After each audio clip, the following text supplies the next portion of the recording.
Hear this, an almighty, all-knowing, all-powerful God is sitting in heaven waiting to hear from you. David says that he has his hand cupped behind his ear, listening for his children to ask him for great and mighty things that we know not. He's listening for us to pull down the strongholds of addictions that enslave our families, to pull down the strongholds of abortion and pornography. So what does he hear from our lips? Oh God, watch over the parakeet and water the grass.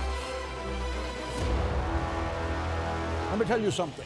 When you walk through these doors and you lift your hands to pray, I want you to remember that you are talking to Almighty, all-knowing, all-powerful God, the creator of heaven and earth. The blast of his nostrils can split the cedars of Lebanon. He holds the seven seas in the palms of his hand. He weighs the mountains in a scale and the hills in the balance. You can ask him for things so staggering, so big, that God slides out of his chair and sits on the edge and says to the angels, did you hear what he said?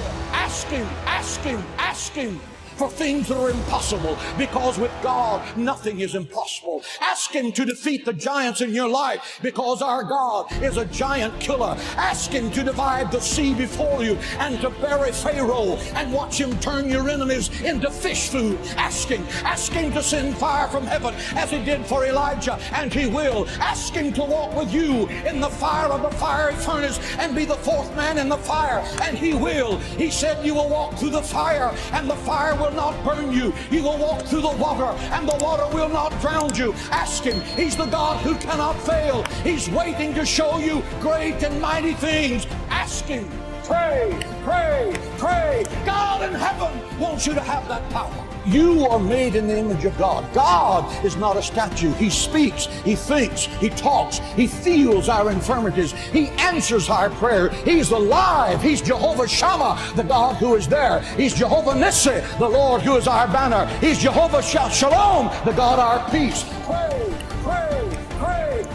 God is in heaven saying, what do you need? Do you need healing? Ask in faith, believing, and I will give it. Do you need supernatural wisdom to make a tough decision? Ask of me, and I will lead you in paths of righteousness for your name's sake. Do you need peace that surpasses understanding? Ask, ask, ask, for nothing is impossible to those that believe. No good thing will he withhold from those that diligently seek him. Do you need the impossible? Then open your mouth. Open your mouth in faith, believing. You're not talking to Bill Gates. Both of them together can't control their next breath. You're talking to the creator of heaven and earth. He owns the cattle on 1,000 hills. He uses gold for asphalt on the streets of heaven. He moves mountains. He divides seas. He'll give you wells you didn't dig, vineyards you didn't plant, houses you didn't build. He will make you the head and not the tail, because nothing is impossible to you.